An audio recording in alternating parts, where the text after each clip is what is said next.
Muito pessoal, vamos a mais um vídeo aqui, quem fala é o professor Luciano Chambin aqui, né, do Cursinho Métodos, e esse vídeo então é o vídeo de número 5, cara, de conteúdo, e esse conteúdo qual é, velho? Isso aqui então é célula, cara, é a parte 2 de célula, que veremos então as organelas celulares, ainda não o núcleo, mas as outras organelas todas, certo? Então, espero que vocês gostem do vídeo, e vamos estudar, cara, que esse é o futuro, vem comigo, cara, vamos estudar, é isso aí.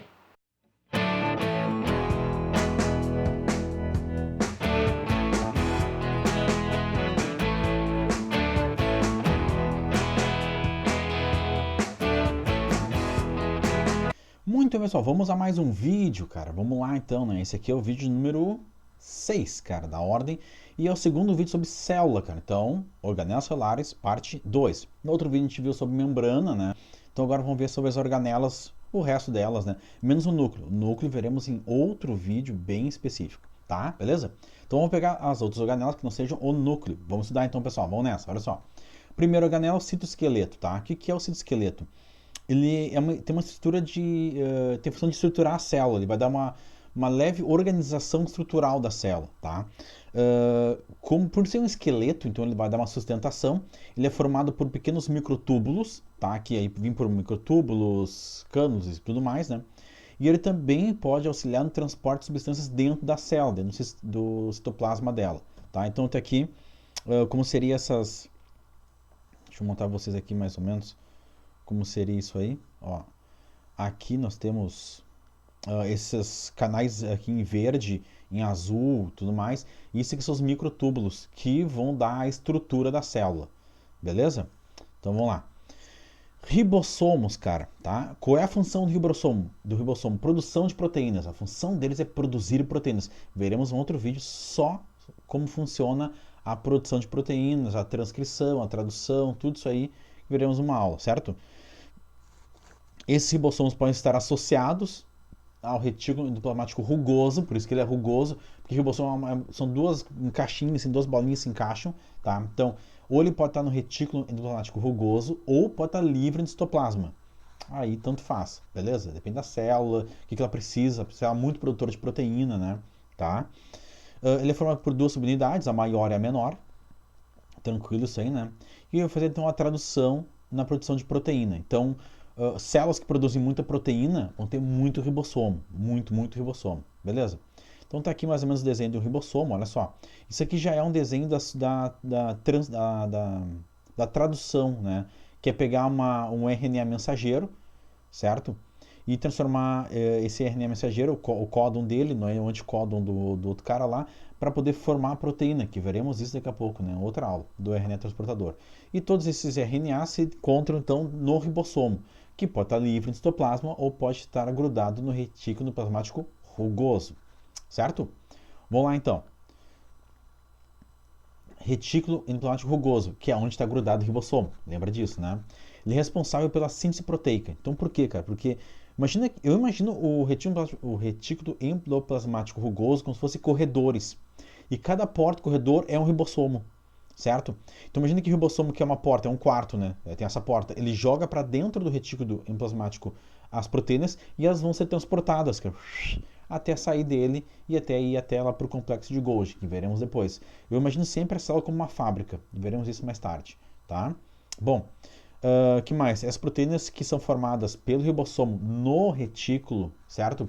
Elas podem ficar na célula ou podem sair da célula, depende de que tipo de proteína está sendo usada. Tudo bem? Tá? E aqui tá, olha só. Aqui tá o núcleo, certo? Aqui tem a carioteca. E aqui, ó, são os canais que eu falei pra vocês, como se fossem corredores de um apartamento. E aí cada bolinha aqui, ó, é como se fosse uma porta. Essa bolinha é o ribossomo. Então o ribossomo produz a proteína e joga para dentro desses canais, que é o retículo. E isso aqui vai andando até chegar lá no final dele para encontrar o complexo de Golgi, certo? Então pensa que o retículo endoplasmático ele é um caminho. Nós temos agora também o retículo endoplasmático liso, velho, tá? E aí, ao contrário do retículo endoplasmático rugoso, que faz proteína, o liso, ele faz o quê? Lipídios, fosfolipídios, óleos, esteroides, que são hormônios, né? Pode ser hormônio sexual, o estrogênio feminino, testosterona masculino. Então, todos esses hormônios, lipídios, gorduras, né? São produzidos no retículo endoplasmático liso, o HEL, certo? Então, qualquer célula que produz muito hormônio ou muito lipídio, gordura, vai ter muito retículo endoplasmático liso. Por que ele é liso? Porque não tem ribossomo. O ribossomo só tem no rugoso. Olha que momento, né? Então aqui tem um desenho de tudo, mais ou menos. Olha só, o núcleo, a carioteca, né? Lá dentro seria o núcleo com seus cromossomos. Aqui nós temos então o retículo endoplasmático rugoso com os seus ribossomos. E aqui nós temos o retículo endoplasmático liso, sem os seus ribossomos. Aqui nós fazemos proteína no rugoso e no liso fazemos esteroides, que são hormônios, fazemos gorduras, né? Certo? Bom, esses dois aqui, eles vão desembocar num cara que fica mais fora aqui, ó, que a gente chama de complexo de Golgi ou complexo golgiense, tá? Ele vai ficar próximo ao retículo endoplasmático, que pode ser o liso ou o rugoso, ou os dois, certo? E qual é a função dele? Ele, sabe o zip do computador? Ele zipa as coisas. Então imagina que vem essas substâncias todas, caem no complexo de Golgi, o Golgi zipa elas, aperta e condensa elas numa bolinha e secreta. Então a função do complexo de Golgi é receber substâncias, empacotar, zipar elas e largar no citoplasma. Certo? Como é que ele é formado, cara? Ele é formado por lamelas. Então tá aqui, ó, lamelas são isso aqui, ó, das lamelas lisas, certo? Em que ela tem duas faces, a face de fora e a face de dentro. Desculpa, a face voltada para o retículo e a face voltada para o citoplasma. A face voltada para o retículo a gente chama de cis e a face voltada para o citoplasma a gente chama de trans. Então, o complexo de Golgiense ele recebe na fase cis e secreta na fase trans. Tá? Cada conjuntinho de pacotinhos, que esses aqui, ó, cada conjuntinho desse, é chamado de dictossomo, beleza? E o que mais que nós temos que saber sobre isso aqui? A gente tem que saber que elas sintetizam polissacarídeos. Se cair em algum lugar, o que elas fazem, além de zipar, elas também sintetizam polissacarídeos, certo? Não vamos esquecer sobre o complexo Golgiense. Então a gente tem o núcleo, do núcleo vai para os retículos, do retículo vai para o complexo Golgiense. É uma sequência. É como se fosse o núcleo, é o escritório da fábrica. Aí os retículos são o chão de fábrica. E o complexo Golgiense, ele é a expedição da fábrica, da onde vai mandar para fora as coisas. Vai mandar ao final da produção, tá? Vamos lá. O que são os lisossomos? Liso vem de lise. Lise quer dizer quebra. Então são vesículas que quebram alguma coisa. Vão quebrar o quê, velho? Caso vão quebrar qualquer coisa que seja fagocitada ou pinocitada. Oi? Na outra aula eu falei sobre isso, tá? Bom, o lisossomo é secretado pelo complexo de Golgi. Então o complexo de Golgi vai pegar esse lisossomo que está cheio de enzima digestiva, certo? E vai jogar no citoplasma. De onde é que vem essas enzimas digestivas? Vem do HER, do rugoso. O rugoso produz as enzimas pelos ribossomos, manda até o complexo de Golgi, o Golgi empacota essas enzimas digestivas e joga no citoplasma. No citoplasma, o lisossomo fica ali, ó, opa, quando pintar tal coisa aqui eu vou pegar. Essa é a jogada. E eu só vou pegar aquilo que eu consigo digerir, tá? Então o que ela faz? Quando algo é fagocitado ou pinocitado, tá? Ela vai se grudar naquilo e bluf, vai formar uma vesícula digestiva. Essa vesícula digestiva, então, vai digerir tudo que tem ali dentro, vai quebrar, né, todas as partículas, e aquilo que a célula conseguir aproveitar fica no citoplasma, e pode ir para a mitocôndria e outros lugares. O que não for aproveitado, a membrana secreta para fora. Tá? Então, tem essas jogadinhas assim. Então, a gente pode pensar aqui, ó, tu tem a membrana plasmática, e ela vai fazer o quê? Ela vai fagocitar alguma coisa, que seria a fase 1. Aí, esse fagocitado, junto com, ó, aqui é o fagocitado, e aqui é o lisossomo. Eles vão se unir, formando então aqui a vesícula digestiva. Essa vesícula digestiva, então, esse aqui é o fagocitado, né? Essa vesícula digestiva, ela vai ser quebrada, então tudo que está aqui dentro, né? Vai quebrar e vai liberar algumas coisas, que são algumas substâncias que ficam na célula, e outras vão ser expelidas na membrana, para fora, que é o que não serve, beleza? Então essa é a função do lisossomo, é quebrar substâncias, é pegar ele, juntar com o fagocitado ou pinocitado, formar a vesícula digestiva, quebrar tudo lá dentro, certo? Aquilo que interessar, fica no citoplasma, o que não interessar, ó, vaza, joga fora, dá uma cagada, certo? Muito bem. Quando uma célula tem muito lisossomo, ela pode chegar até fazer uma autofagia, que é englobar ela mesma. Esses lisossomos vão começar a englobar partes do seu plasma. Então, às vezes, a célula pode produzir algo que não é interessante para ela, o lisossomo pode englobar isso e destruir, certo? Então, a ideia dele é tudo, é destruir. E aqui está basicamente um lisossomo, né? E lá dentro são as enzimas que vão auxiliar na digestão celular. Bom, mitocôndria, cara, teremos uma aula só sobre respiração celular, não esqueça disso. Cara, a mitocôndria, ela tem material genético próprio, aí que vem a história que eu expliquei na aula passada, tá? Bom, esse material genético próprio sempre deriva da mãe. Então, a mitocôndria de uma pessoa sempre é a mesma mitocôndria da mãe dela. Não tem história do pai, o que interessa é a mãe, tá? Bom, o que mais? A mitocôndria vai ser responsável pela quê? Pela geração de ATP, que é a moeda energética, certo? Adenosina trifosfato. E para gerar esse ATP, ela vai fazer a chamada respiração celular, beleza? Que é a quebra da glicose, a gente vai ver depois, tudo mais, cascata. Muito bem, a mitocôndria ela vai ter muitas cristas internas, como está aqui, ó. E nessas cristas internas é que vai ser gerado então esse processo de produção de energia. Então ela tem muita crista interna para quê? Para aumentar a área de contato, para produzir mais energia, a sacada, né? Muito bem. E essa mitocôndria vai estar muito presente em células geradoras de energia, exemplo, musculares. Porque como o teu músculo ele está sempre contraindo, a contração gasta ATP.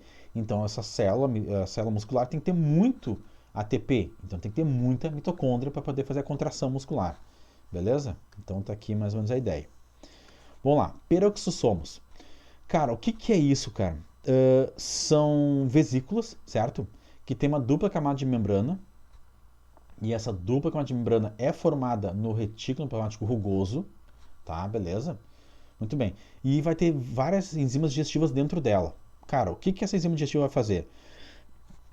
Ela vai degradar gorduras e aminoácidos. Beleza? Então, diferente lá do, digamos, do lisossomo, que vai degradar, pode ser carboidratos, coisas maiores até, é só gorduras e aminoácidos. Dentro desse peroxissomo tem uma enzima chamada catalase. Qual é a função da catalase? É quebrar o peróxido de hidrogênio, que é a água oxigenada, porque a célula pode produzir água oxigenada e isso destruiria a célula.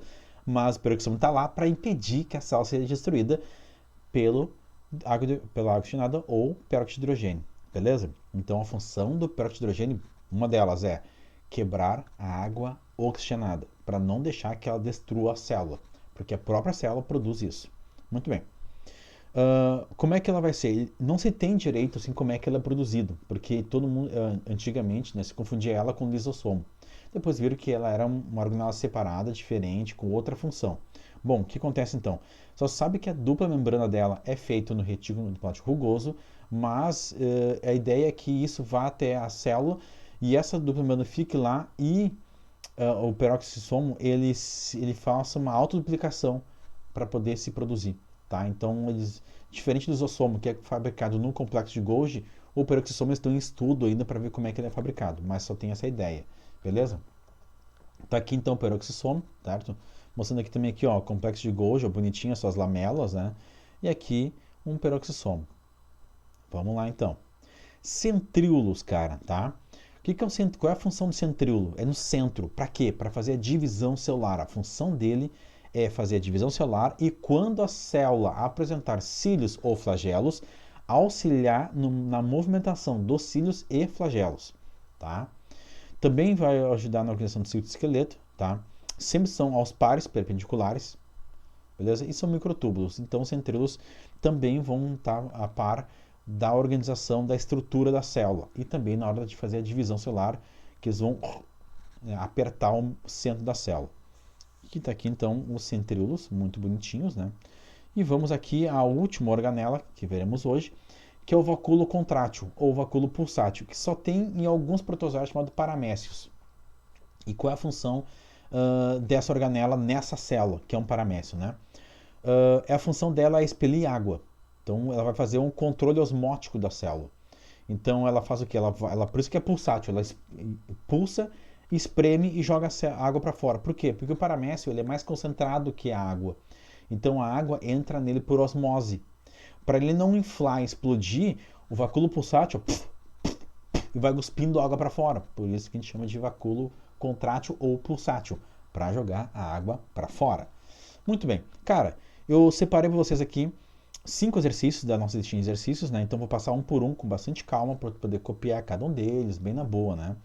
Então aqui o número 1, certo? Façam tranquilo que depois virá um vídeo sobre a resolução deles, todos bonitinhos, né? Tá aqui o número 2, olha que bonitão, né? Bem legal. Tentei pegar questões que envolvam várias organelas, né? Aqui o número 3, bem tri também, né? Show de bola, façam, por favor, né? Aqui o número 4, né? Olha só que bonitinho, né? Bastante coisinha para vocês estudarem. E aqui o número 5, em 2 etapas, porque é uma questão um pouco maior. Eu tive que dar uma ajeitadinha na questão ali, porque estava ruim de ver as palavrinhas, né? E aqui tá as respostas. Bom, depois de fazer os 5 exercícios, deu um pause no vídeo, vê um por um, fez todos, blá, blá, blá, blá. Aqui está o gabaritinho para vocês, certo? Bom, pessoal, espero que vocês tenham gostado do vídeo, né? Tenham aprendido bastante. Qualquer dúvida, vem, pergunta, que eu ajudo você sempre.